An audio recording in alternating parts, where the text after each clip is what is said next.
Assalomu alaykum aziz tomoshabinlar. Bugun juda muhim masalani tushuntiraman. Pensiya nega olib qo'yilishi, qaysi holatlarda to'lov to'xtatilishi, kimlar xavotir olishi kerak, kimlar esa tinch bo'lishi mumkin.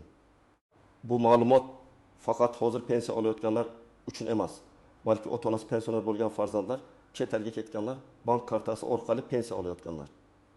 Nogironlik pensiyasi yoki boquvchisini yo'qotganlik pensiyasi oladiganlar uchun ham juda kerak. Men sizga qo'rqitish uchun emas, aniq va tushunarli qilib ogohlantirish uchun gapiryapman. Chunki ko'pchilik pensiyasi birdan to'xtab qolsa, davlat olib qo'ydi, endi qaytmaydi. Meni ro'yxatdan chiqarib yuborishdi deb vahimaga tushadi. Aslida esa ko'p holatda sabab hujjat, ma'lumot, yashash joyi, bank kartasi, tiriklikni tasdiqlash yoki ortiqcha to'lov bilan bog'liq bo'ladi. Videoni oxirigacha ko'ring. Chunki men real hayotda uchraydigan holatlarni raqamlar bilan tushuntiraman. Kimning pensiyasi vaqtincha to'xtaydi? Kimdan ortiqcha pul qaytarib olinadi?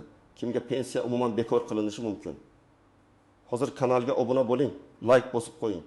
Chunki bunday ma'lumotni o'z vaqtida bilish ko'p oilani ortiqcha yugur-yugurdan, asabiylikdan va pul yo'qotishdan saqlaydi. Avval pensiya masalalarida ko'p narsa qog'oz hujjatga, mahalla ma'lumotnomasiga, pensionerning o'zi borib imzo qo'yishiga yoki pensiya jamg'armasi bo'limiga murojaat qilishiga bog'liq edi. Masalan, pensioner manzilini o'zgartirsa, boshqa tumanga ko'chsa, bank kartasini almashtirsa, chet elga chiqib ketsa yoki nogironlik muddati tugasa, bu haqdagi ma'lumot hamma idoralarga darhol yetib bormasdi. Natijada ba'zan pensiya davom etaverardi, keyin esa aniqlansa, ortiqcha to'langan summa degan muammo chiqardi. Endi esa tizim ancha raqamlashtirilgan. Davlat idoralari o'rtasida ma'lumot almashinuv kuchaygan. Fadiyo migratsiya, tibbiy ijtimoiy ekspertiza, banklar, soliq, kadastr, mahalla, bandlik, ta'lim muassasalari va boshqa bazalardagi ma'lumotlar pensiya tizimiga ta'sir qilishi mumkin. Bu nimani anglatadi? Agar pensioner vafot etgan bo'lsa, nogironlik muddati tugagan bo'lsa, boquvchisini yo'qotganlik pensiyasini olayotgan farzand o'qishni to'xtatgan bo'lsa yoki hujjatlarda nomuvofiqlik bo'lsa, tizim buni ko'rib to'lovni to'xtatishi mumkin. Bu yerda eng muhim farq bor. Pensiyani olib qo'yish degani har doim ham pensiya huquqi butunlay bekor bo'ldi degani emas. Ba'zi holatda to'lov vaqtincha to'xtatiladi. Masalan, kerakli hujjat yetkazilmagan, tiriklik tasdiqlanmagan, bank hisobida muammo bor yoki ma'lumotlar mos kelmagan. Hujjat to'g'rilansa, to'lov qayta tiklanadi. Ba'zan o'tgan oylar uchun ham to'lab beriladi. Lekin ayrim holatda pensiya olishga asos yo'qolgan bo'lsa, masalan, nogironlik guruhi tasdiqlanmasa yoki boquvchisini yo'qotganlik pensiyasi oluvchi bola o'qishni tashlab yosh chegarasidan o'tgan bo'lsa, unda to'lov to'xtashi tabiiy. Birinchi navbatda chet elga uzoq muddatga chiqib ketgan pensionerlar e'tiborli bo'lishi kerak. Masalan, Toshkentda pensiya olayotgan 68 yoshli otaxon Rossiyadagi farzandlari yo'niga eqiz o'yga ketdi deylik. Pensiya bank kartasiga tushaveradi. Farzandi kartadan pul yechib turadi. Lekin tizimda otaxon mamlakatdan chiqib ketgani ko'rinishi mumkin. Agar qoidaga ko'ra tiriklikni, yashash holatini yoki pensiyani olish huquqini tasdiqlash talab qilinsa, bu tasdiq berilmasa, to'lov vaqtincha to'xtatilishi mumkin. Otaxon qaytib kelgach yoki konsullik orqali kerakli tasdiqni yuborgach, masala ko'rib chiqiladi. Demak, chet elga ketayotgan pensioner kartamga pul tushsa bo'ldi deb o'ylamasligi kerak. Ikkinchi guruh nogironlik pensiyasi oluvchilar. Nogironlik pensiyasi ko'pincha muddatsiz yoki ma'lum muddatga belgilanadi. Agar sizga nogironlik 2 yilga berilgan bo'lsa, shu muddat tugaganidan keyin qayta tibbiy ko'rikdan o'tish kerak bo'ladi. Masalan, ikki guruh nogironligi uchun bir fuqaro oyiga 1.200.000 so'm pensiya olayotgan bo'lsin. Uning nogironlik muddati iyunda tugadi, lekin u iyul-avgust oylarida komissiyaga bormadi.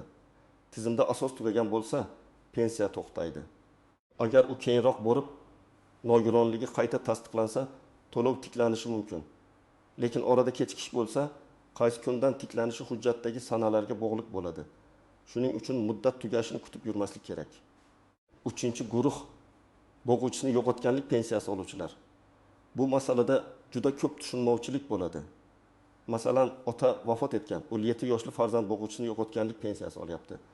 Bola 18 yoshga to'lganda, agar kunduzgi ta'limda o'qisa, ma'lum yoshgacha pensiya davom etishi mumkin. Lekin u o'qishni tashlasa, sirtqi ta'limga o'tsa, akademik ta'til olsa yoki ta'lim muassasasi ma'lumoti tizimga kirmasa, pensiya to'xtashi ehtimoli bor.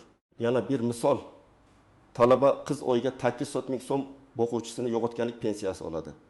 U sentabrda universitetga kirdi, lekin o'qish joyidan ma'lumot pensiya jamg'armasiga yetib bormadi. Oktyabrda to'lov to'xtadi.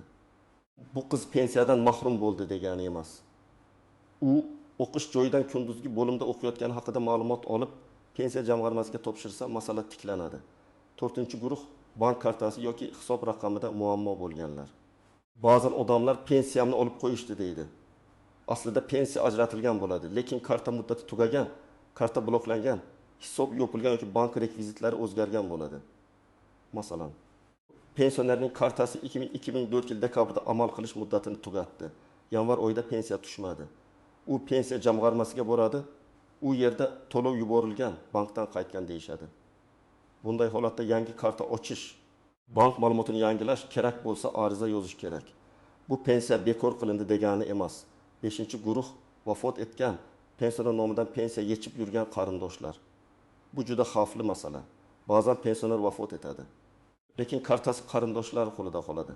Ular baribir tushyapti, demak olish mumkin deb o'ylaydi. Yo'q, bunday emas. Pensioner vafot etgan kundan keyingi ortiqcha to'lovlar aniqlansa qaytarib olinadi. Masalan, buvi 10 mart kuni vafot etdi. Lekin aprel, may, iyun oylarida har oy 1 million 100 ming so'mdan pensiya tushdi va nevarasi yechib oldi. Jami 3 million 300 ming so'm ortiqcha to'lov deb hisoblanishi mumkin. Keyin bu summa qarindoshlardan undiriladi. Shuning uchun vafot holatini yashirish yoki kartadan pul yechish katta muammo keltiradi. 6-guruh ish staji, ish haqi yoki hujjatlari noto'g'ri ko'rsatilgan shaxslar. Ayrim pensionerlar eski davrdagi arxiv ma'lumotlari, mehnat daftarchasi, ish joyi ma'lumotnomalari asosida pensiya rasmiylashtirgan. Keyinchalik tekshiruvda hujjat soxta, ma'lumot noto'g'ri yoki ish haqi oshirib ko'rsatilgani aniqlansa, pensiya qayta hisoblanishi mumkin. Masalan, bir odam pensiyaga chiqayotganda o'tib yil staj ko'rsatgan, lekin tekshiruvda 5 yil staj tasdiqlanmadi. Natijada pensiya miqdori kamayishi mumkin. Agar o'yin ortiqcha to'langan bo'lsa, farq qaytarish talab qilinadi. Bu kam uchraydi, lekin bo'lishi mumkin. Agar siz yoshga doir pensiyani qonuniy rasmiylashtirgan bo'lsangiz, hujjatlaringiz to'g'ri bo'lsa, O'zbekistonda yashayotgan bo'lsangiz, bank kartangiz ishlayotgan bo'lsa, vafot, nogironlik muddati yoki o'qish ma'lumoti kabi shartli holatlar sizga tegishli bo'lmasa, vahima qilishga asos yo'q. Oddiy yoshga doir pensiya odatda biror sabab bo'lmasa birdan bekor qilinmaydi. Masalan, 65 yoshli ona 25 yil ish staji bilan pensiya olyapti. Har oy kartasiga 1 million 500 ming so'm tushyapti. Manzili o'zgarmagan, hujjatlari joyida. Bunday inson faqat karta muddati, pasport yoki ID karta ma'lumotlari, yashash manzili va aloqa telefonni yangilab turish kerak. Pensiya tizimi uni omadi kelmadi deb ro'yxatdan chiqarib yubormaydi. Yana bir misol, pensioner ishlayapti. Ko'pchilik ishlasam pensiyamni olib qo'yishadimi deb so'raydi. Umumiy holatda yoshga doir pensiya oluvchi fuqaro ishlashi mumkin. Lekin ayrim maxsus pensiyalar, qo'shimcha to'lovlar, kompensatsiyalar yoki imtiyozlar bo'yicha alohida qoidalar bo'lishi mumkin. Shuning uchun ishladim. Endi pensiyam ketadi deb qo'rqish kerak emas, lekin o'zingiz olayotgan to'lov turi nimadan iboratligini bilish shart. Eng katta tuzoq shuki, odamlar pensiya to'xtasa, sababni aniqlamay turib xulosa qiladi. Hamma pensionerlardan olib qo'yishyapti degan gaplarga tarqaladi.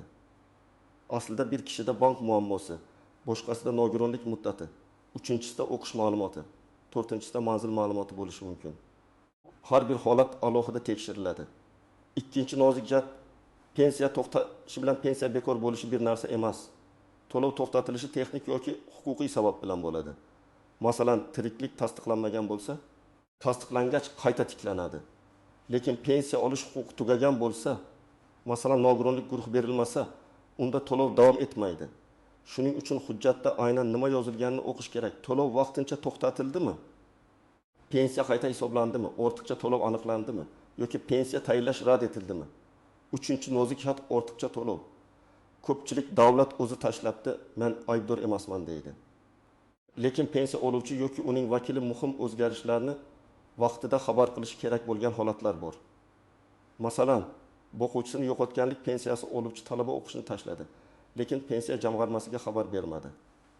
Pensiya yana 4 oy tushdi. Har oy 900 ming so'mdan jami 3 million 600 ming so'm ortiqcha to'landi. keyin bu pulni qaytarish talab qilinishi mumkin. Shuning uchun tushyaptimi? Demak, meniki degan qarash noto'g'ri. 4-nozik jihat. Ishonchnoma orqali pensiya olish. Ba'zi pensionerlar yoshi katta, kasal yoki chet elda bo'lgani uchun pensiyani farzandi yoki qarindoshi ishonchnoma bilan oladi. Ishonchnoma muddati tugasa, to'lovda muammo chiqishi mumkin. Yoki pensioner vafot etgandan keyin ishonchnoma o'z kuchini yo'qotadi. Vafotdan keyin ishonchnoma bilan pul olish mumkin emas. Bu narsani juda aniq bilish kerak. 5-nozik jihat. Yashash manzili o'zgarsa. Bir tumandan boshqa tumanga ko'chgan pensioner mening pensiyam avtomatik kelaveradi deb o'ylashi mumkin. Ko'p ma'lumotlar avtomatik almasa ham har doim ham hammasi silliq ketavermaydi. Manzil o'zgarsa, pensiya jamg'armasi yoki tegishli xizmatga murojaat qilib, pensiya ishi qayerda yuritilishini aniqlab olish foydali.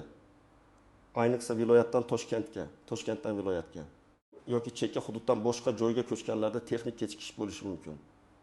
6-nozik jihat pasport yoki ID ma'lumotlaridagi xatolar. Ism sharifda bitta harf farqi, tug'ilgan sana noto'g'ri kiritilishi, familiya o'zgargan bo'lsa yangilanmagani. JSH raqami bo'yicha xatolik pensiya tizimida muammo keltirishi mumkin.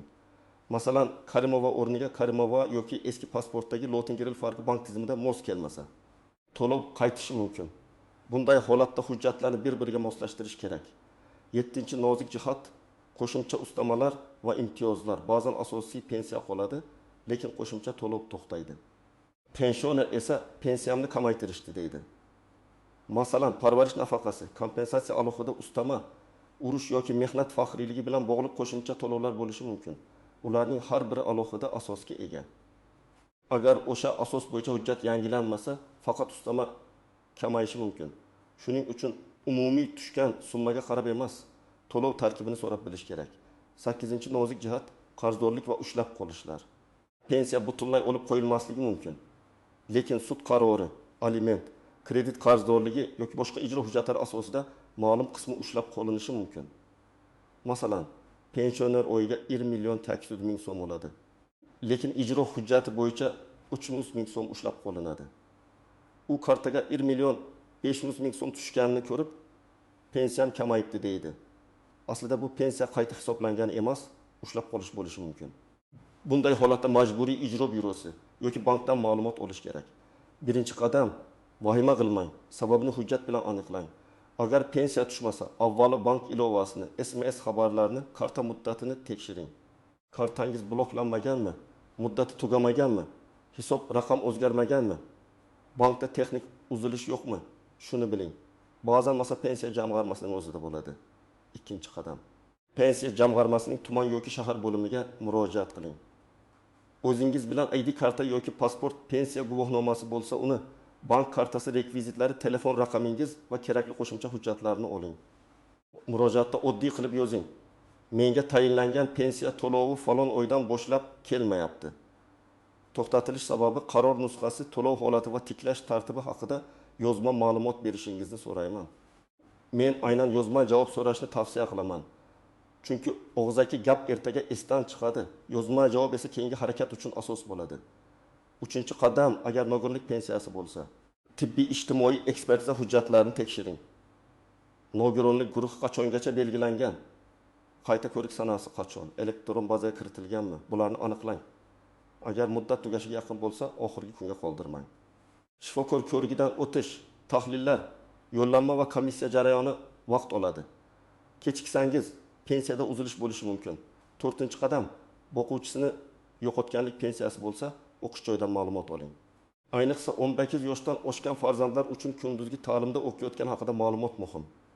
Ma'lumotnomada talabaning FH, tug'ilgan sanasi, ta'lim shakli, kursi, o'qishga qabul qilingan sanasi va o'qish davom etayotgani aniq yozilishi kerak. Agar o'qish shakli o'zgargan bo'lsa, buni yashirmang, chunki keyin ortiqcha to'lov chiqishi mumkin. 5-qadam. Chet elga ketayotgan pensioner oldindan maslahat oling. Qancha muddatga ketayotganingiz, pensiyani qanday olish tartibi, tiriklikni tasdiqlash kerakmi?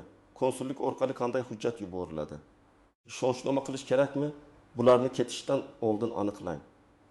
Ayniqsa yoshi katta ota-onani chet elga olib ketayotgan farzandlar shu masalani e'tiborsiz qoldirmasin. Keyin pensiya to'xtasa, masofadan turib hujjat yig'ish qiyin bo'ladi. Oltinchi qadam, vafot holati pensiya kartasidan foydalanmang. Bu juda muhim. Agar oilada pensioner vafot etsa, avvalo FHDYO orqali o'lim qayd etiladi. Dafn puli yoki tegishli to'lovlar bo'yicha qonuniy tartibda murojaat qilinadi. Lekin vafot etgan odamning kartasiga tushgan pensiyani yechib olish mumkin deb o'ylamang. Keyinchalik bu ortiqcha to'lov sifatida qaytarilishi talab qilinishi, hatto nizoli vaziyatga aylanishi mumkin. 7-qadam. Hujjatlaringizni tartibga keltiring. Men har bir pensionerga alohida papka qilishni maslahat beraman. Unda pasport yoki ID nusxasi pensiya tayinlanganligi haqidagi hujjat, mehnat daftarchasi nusxalari, stajni tasdiqlovchi arxiv ma'lumotlari, bank rekvizitlari, nogironlik bo'lsa ekspertiza xulosasi, o'quvchisini yo'qotganlik bo'lsa o'lim guvohnomasi va o'qish ma'lumotlari saqlansin. Farzandlar ham ota-onasining hujjatlari qayerda turganini bilsin. Kerak bo'lganda bir hujjatni topolmay haftalab yugurib yurishning oldini olasiz. 8-qadam. Pensiya miqdori kamaygan bo'lsa, to'lov tarkibini so'rang. Nega kam tushdi deb umumiy savol bermang. Asosiy pensiya qancha, ustama qancha, ushlab qolish bormi? Qayta hisoblash bo'lganmi? Qaysi hujjat asosida deb so'rang. Agar ushlab qolish bo'lsa, kimning qarori bilan? Qaysi ijro hujjati asosida qancha muddat ushlanishini aniqlang. Agar qayta hisoblash bo'lsa, staj yoki ish haqi bo'yicha qaysi ma'lumot o'zgarganini so'rang. 9-qadam. Rozi bo'lmasangiz, shikoyat qiling. Avval tuman bo'limidan yozma javob oling. Keyin yuqori turuvchi pensiya jamg'armasi bo'limiga, tegishli vazirlik yoki idoraga, davlat xizmatlari markaziga, elektron murojaat portaliga yoki sudga murojaat qilish mumkin. Shikoyatda hissiyot bilan emas, dalil bilan yozing. Falon sanada murojaat qildim, falon javob oldim, ushbu sababga rozi emasman, quyidagi hujjatlarim bor. Pensiya to'lovini tiklashni yoki qayta hisoblashni so'rayman. Dalil qancha aniq bo'lsa, natija shuncha tez bo'ladi. 10-qadam. SMS va telefon raqamingizni yangilab yuring. Ko'p pensionerlar telefon raqamini almashtiradi, lekin bankka yoki tegishli idoraga aytmaydi. Natijada xabar kelmaydi. Karta bloklanganini bilmaydi, pensiya qaytganini sezmaydi. Farzandlar ota-onasining telefoniga bank xabarlari kelayotganini tekshirib tursin, lekin karta PIN kodi va shaxsiy ma'lumotlar xavfsiz saqlanishi kerak. Azizlar, bugungi mavzuda eng asosiy gap shuki, pensiya to'xtasa, bu har doim ham umuman olib qo'yildi degan emas. Sababini aniqlash kerak. Kimlar ehtiyot bo'lishi kerak? Chet elga uzoq ketganlar, nogironlik muddati tugayotganlar, bo'g'uvchisini yo'qotganlik pensiyasi oluvchi talabalar, bank kartasi muddati tugaganlar, manzili yoki hujjatlari o'zgarganlar, vafot etgan pensioner nomidan kartadan pul yechayotgan qarindoshlar va hujjatlarida nomuvofiqlik borlar. Kimlar xotirjam bo'lishi mumkin? Hujjatlari to'g'ri, pensiya huquqi saqlanib qolgan, karta va manzil ma'lumotlari joyida bo'lgan oddiy yoshga doir pensionerlar. Lekin xotirjamlik e'tiborsizlik degan emas. Har bir pensioner o'z pensiyasi nimaga asoslanib tayinlanganini, qaysi hujjatlar kerakligini va qaysi holatda xabar berishi shartligini bilishi kerak. Agar sizda pensiya tushmay qolgan, kamaygan yoki to'xtatilgan bo'lsa, izohlarda vaziyatingizni yozing. Qaysi pensiya turi, qaysi oydan to'xtadi, bank kartasimi yoki naqdmi, nogironlik yoki o'qish bilan bog'liq holat bormi? Men keyingi videolarda eng ko'p uchrayotgan savollarga alohida javob beraman. Videoni foydali deb bilsangiz, like bosing, yaqinlaringizga yuboring va kanalga obuna bo'ling. Chunki pensiya masalasida bir kun oldin bilgan odam bir oy yugurishdan qutuladi.